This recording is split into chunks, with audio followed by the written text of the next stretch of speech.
Bonjour, dans cette vidéo, on va expliquer comment faire en fait pour gérer plusieurs écrans à la fois en utilisant le Screen Manager.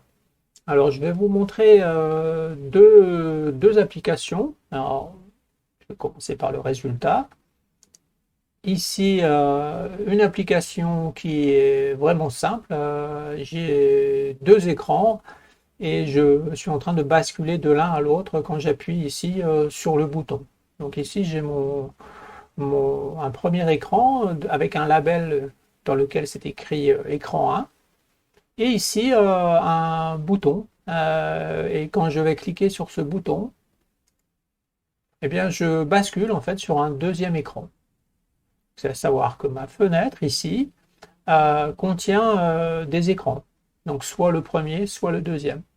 Donc quand je clique ici sur le bouton, eh bien je bascule d'un écran à l'autre. Donc vous voyez ici ça va d'un côté et ça revient ici de l'autre. Donc ça c'est ma première application. Et puis la deuxième ici, qui est un peu plus sophistiquée. Donc le premier ça va être juste pour comprendre le principe du Screen Manager et le deuxième pour se servir en fait des composants KVMD qui permettent d'avoir des barres de navigation qui sont assez sympas. Donc ici je vais être sur une page d'accueil et pour basculer je vais me servir ici du menu. Donc ici un système de navigation qui me permet par exemple d'aller sur la page 1. Donc là je suis sur la page 1. Donc ensuite soit je peux réutiliser celui-là pour basculer ou alors je peux revenir ici sur la page d'accueil. Donc on va essayer de montrer comment faire ces deux choses-là. Alors on va commencer par la première ici. Et cette première-là, eh bien, on va la faire, comment dire, on va l'expliquer ici. Alors, je ne sais pas si je peux peut-être réduire. Oh, pardon. Non, je ne voulais pas me laisser démuser. C'est pas grave, on va le faire en pleine page, pardon. Alors, qu'est-ce que l'on va retrouver ici? Donc, j'ai juste besoin de deux fichiers. Donc, un fichier ici avec le builder, donc avec le fichier Python. Et puis ici, je vais avoir un fichier design. Alors, qu'est-ce qu'il y a dans ce fichier design? Eh bien, ici, vous voyez là, j'ai le screen 1 qui est défini, donc c'est-à-dire mon écran 1, et ici mon écran 2. Donc, une fois que j'ai défini ces deux-là, eh bien, voilà ce que j'ai finalement dans mon écran principal. J'ai qu'une dans ma fenêtre principale, pardon. C'est un écran dans lequel on trouve quoi? En fait, on trouve le Screen Manager. Donc, le Screen Manager, qu'est-ce que c'est en fait? Eh bien, c'est un composant qui va gérer des écrans.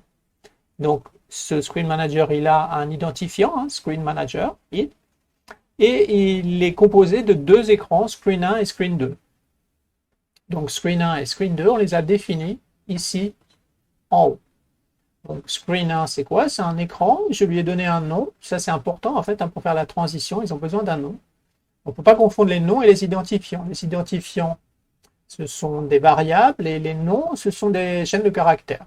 Donc voilà ça, le nom de mon écran 1. À l'intérieur, qu'est-ce qu'il y a? Eh bien, il y a une boîte verticale.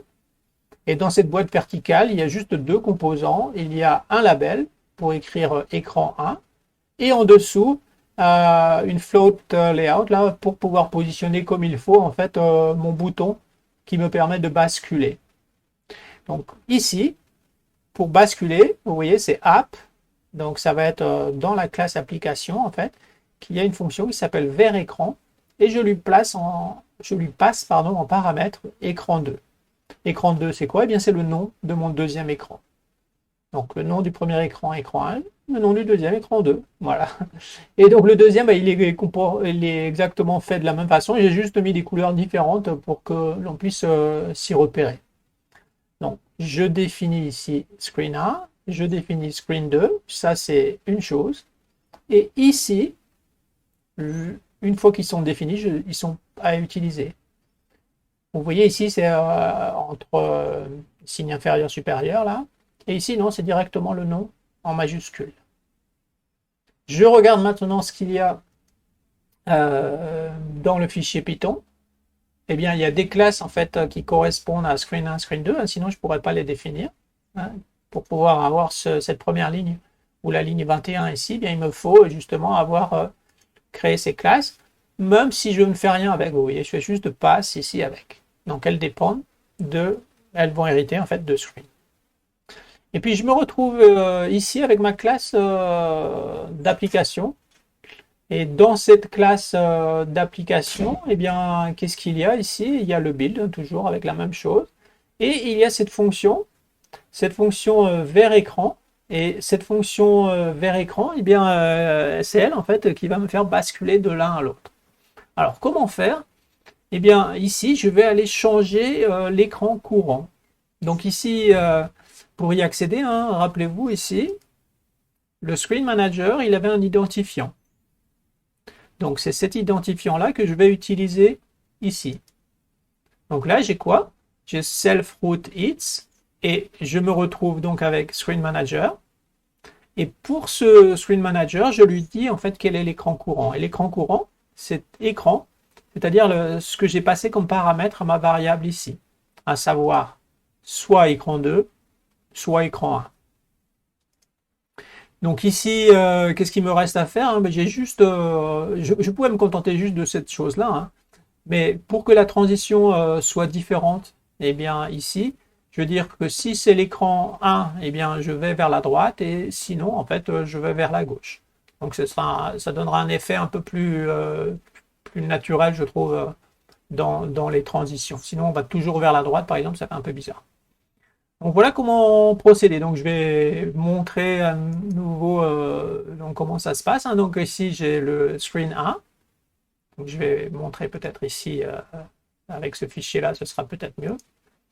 Donc voilà, screen 1 il est défini ici, hein. Donc il y a un box layout là, vertical avec dedans le label et le bouton. Et le bouton ici, hein, il a besoin de la fonction vert écran qui se trouve dans le menu la classe application et elle va basculer donc sur écran 2. Et ici, hein, je me retrouve, donc quand je bascule ici, je me retrouve sur l'autre. Et donc cette fois-ci, hein, vous voyez, la transition se fait dans l'autre sens. Donc je suis dans l'écran 1, je vais d'un côté, je suis dans l'écran 2, je vais de l'autre ici. Donc voilà pour cette première façon de faire. Alors la deuxième façon, eh bien, elle utilise beaucoup plus de fichiers. Donc, il va y avoir mon fichier principal ici, donc builder.py, qui lui en fait, on retrouve à peu près les mêmes choses que précédemment, hein. Donc il y a le build. Ici, je vais me retrouver non pas avec une fonction, mais deux fonctions, hein. Une qui va me permettre de revenir sur la page d'accueil systématiquement, et un autre qui va me permettre de basculer sur n'importe quel écran. Alors, je vais vous montrer encore mon application ici. Donc, qu'est-ce que j'ai ici? J'ai une page d'accueil et j'en ai deux autres en fait. Alors, j'ai combien de fichiers? J'en ai bien plus que ça en fait, puisque pour chaque page, pour chaque écran, j'ai envie de dire, l'écran d'accueil, l'écran de la page 1, l'écran de la page 2, ça fait 3. Pour chacun de fichiers KV, je vais avoir un fichier PY, donc ça fait déjà 6 fichiers. Et en plus, je vais me retrouver avec le fichier principal Builder et le design de l'ensemble. Donc ça fait 8 fichiers, vous voyez. Mais en fait, même si ça vous paraît beaucoup, eh bien, c'est, disons, la mise en place de quelque chose qui va être vraiment utile quand vous aurez beaucoup de manipulations à faire au sein de chaque page. Et comme ça, en fait, vous allez pouvoir séparer tranquillement tout ce qui concerne une page avec donc la classe correspondante. Alors, je reviens ici. Ici, vous voyez, les différentes classes étaient dans un même fichier. Là, maintenant, ces classes-là vont se retrouver dans d'autres fichiers. C'est pour ça que ici, vous voyez, j'ai une seule classe. Alors que ici, vous voyez, je vais aller chercher ce que j'ai fait dans d'autres fichiers. Alors, je vais commencer par le fichier KV là, qui est utilisé ici. Donc, je vais le montrer. Alors, je me retrouve avec pas mal de choses, hein. J'ai le composant principal screen, hein, qui contient quoi? Qui contient, ça c'est la barre supérieure. Et ensuite, ici, il y a le navigation layout, c'est-à-dire toute la partie basse. Et dans la partie basse, ici, je me retrouve avec eh bien, le Screen Manager de tout à l'heure, qui lui va me permettre de basculer entre trois écrans. L'écran d'accueil, et puis l'écran de la page 1, l'écran de la page 2. Et il y a des identifiants ici pour la page 1 et la page 2.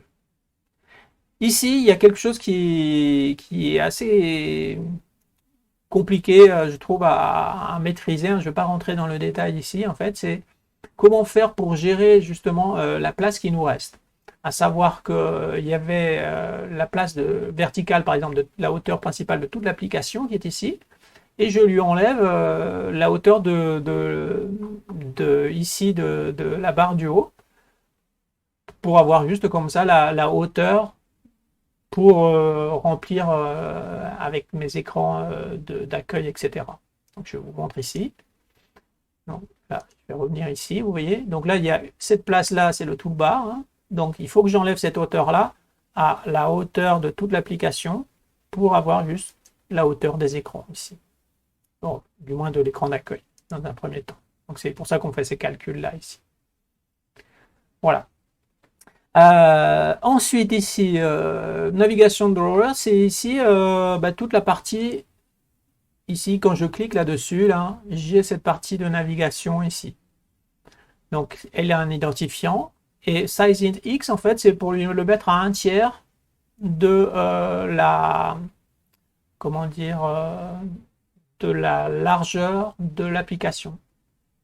Et ensuite il y a le scroll view ici, c'est cette partie-là. Et dans cette partie-là, qu'est-ce qu'il y a? Eh bien, il y a des éléments de liste, là, des icônes list items. Et dedans, il y a un texte et il y a une icône aussi, une icône à gauche. Donc là, voilà, j'ai des icônes qui ont des noms. Donc, pour les trouver hein, dans KVMD, vous avez tout un jeu. Il y a vraiment beaucoup, des centaines, je pense, d'icônes. Mais donc, il y a moyen de trouver celle que vous voulez. Et puis maintenant, qu'est-ce qu'il me reste à faire? Eh bien, si je clique sur une des éléments de la liste, par exemple, je veux basculer sur l'écran d'accueil ou je veux basculer ici sur la page 1 ou sur la page 2, comme tout à l'heure en fait. Hein. Donc, c'est le même principe que tout à l'heure. Donc, les écrans ont des noms et je passe en paramètre les noms des écrans. Pourquoi je l'ai mis deux fois en fait? Parce que comme ça me permet de cliquer, je vais le montrer. Donc par exemple, si je veux passer sur la page 2, je peux cliquer sur le page 2 ici. Voilà. Je vais revenir ici sur la page d'accueil, mais j'aurais pu aussi bien cliquer aussi sur l'icône. Donc si vous mettez que là, en fait, vous n'allez pouvoir cliquer que sur le nom et pas sur l'icône. Donc ça peut être peut-être gênant. Et pour revenir en arrière, hein, je peux utiliser celui-ci. Donc voilà pour celui qui est principal ici. Donc ça demande de faire pas mal de choses, vous voyez, hein, parce qu'il faut gérer donc, le toolbar. Donc là ici, vous voyez, qu'est-ce que je fais? Eh bien, ici, je vais ouvrir le Navigation Drawer. Et le Navigation Drawer, c'est quoi? Eh bien, c'est cette partie-là.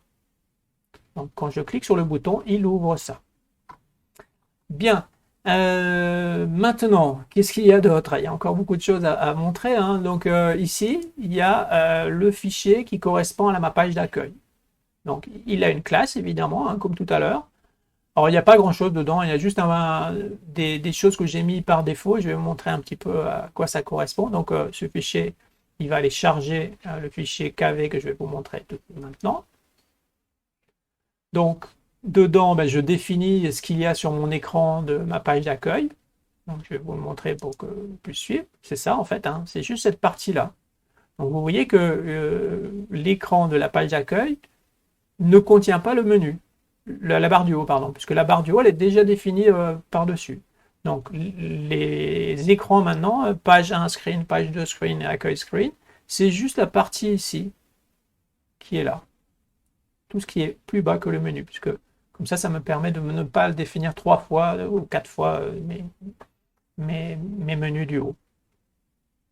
Alors ici, vous voyez, avant de rentrer, je peux utiliser une fonction là. Donc moi, je l'ai ici préparée, ma fonction.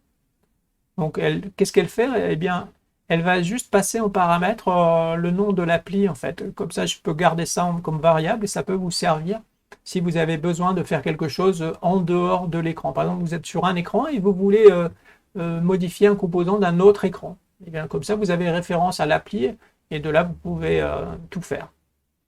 Même chose, hein, quand vous voulez quitter l'écran, ben, vous pouvez peut-être réinitialiser des valeurs ou détruire des choses. Donc là, vous pourrez le faire ici. Hein. Donc c'est déjà préparé. Et puis pour les autres pages, eh bien, c'est à peu près semblable. Hein. Donc je vais avoir ici pour la page 1, donc le chargement du fichier KV que je vais montrer tout de suite. Et puis la même chose, hein, la définition de la classe screen avec pratiquement rien. Donc je viens ici, et ici, c'est plus compliqué. Pourquoi? Je vous montre ici, donc ça c'est la page d'accueil. La page d'accueil, qu'est-ce qu'elle a? Elle a le menu du haut, mais il n'y a rien en bas. Alors que les autres pages, eh bien, ils ont une barre de navigation en bas là aussi qui vous permet de revenir sur l'autre. Du coup, cette partie centrale, eh bien, pour sa hauteur, il faut faire attention puisqu'il faut enlever non seulement il y a la partie du haut qu'on a déjà enlevé tout à l'heure, mais il faut maintenant aussi enlever la partie du bas. Donc, on va voir où ça se trouve ici. Donc, vous voyez ici, la partie du bas, c'est le MD Bottom Up Bar. Et puis, je lui mets un identifiant qui est Bottom Bar. Du coup, la partie du milieu, quelle est sa hauteur? Eh bien, c'est la hauteur de screen 1, donc on a déjà enlevé la partie du haut, et j'enlève maintenant la partie du bas. Voilà ce qui reste en fait comme hauteur. Et ensuite, ce toolbar, eh bien, il a une icône et une action. Hein, quand je vais cliquer sur le bouton, ben, je vais revenir sur la page d'accueil. Donc là, c'est le app, hein, donc ça va être dans le builder que je vais trouver ça ici. Je vais le montrer ici. Voilà ce qui se passe en fait hein, quand je clique sur le bouton du bas, la petite main à gauche. Alors qu'ici, hein, c'est pour basculer d'un écran sur l'autre. Donc je reviens ici. Donc page 1, c'est cela. Et donc ici, hein, pour la partie centrale, ici, j'ai défini sa hauteur. Hein, donc la hauteur ici, c'est ça. Mais le problème, c'est qu'il faut maintenant bien positionner la boîte. Et là, c'est un peu compliqué. Hein, donc là, il y a encore d'autres calculs. Je ne vais pas rentrer dans les détails. Mais c'est ce calcul-là qu'il faut faire, vous voyez. Donc c'est un calcul qui dépend de la hauteur sans la partie du haut. Il dépend en fait de la hauteur de la partie du bas aussi. Et il faut faire attention parce que la partie du bas n'a pas la même hauteur que la partie du haut. Donc on va voir ça ici. Alors, juste pour terminer, la page 2 et la page ici en fait ce sont les mêmes choses hein, dans la page 1 et la page 2. C'est juste pour montrer en fait une application dans laquelle il y a plusieurs pages. Donc évidemment c'est vous qui allez mettre des choses différentes après dans ces pages là. Donc je reviens ici, c'est juste pour montrer un petit peu cette fois-ci ce qui se passe. Hein. Donc si je me suis pas trompé, donc vous voyez ici, regardez la hauteur de la partie du haut. La hauteur de la partie du bas, c'est pas juste ici. Il faut faire attention avec ce bouton qui est là. Alors, je vais essayer de déplacer pour voir un petit peu ce qui se passe. Donc, normalement, vous voyez, la partie du centre, elle se centre ici. Ici, je vois un petit défaut encore. Hein. Ça superpose un tout petit peu sur celui-là quand j'exagère un petit peu. Donc, dans mon calcul, il y a encore un petit quelque chose hein, à modifier, certainement. Donc voilà pour comment dire pour les façons en fait de basculer. Donc évidemment si vous avez une application plus conséquente, vous pouvez prendre ce principe là et vous ajoutez vos pages ici. Vous ajoutez donc les fichiers KV et les fichiers PY correspondants. Et de cette façon-là, vous avez une application qui peut être très lourde et qui est malgré tout, comment dire, bien structurée.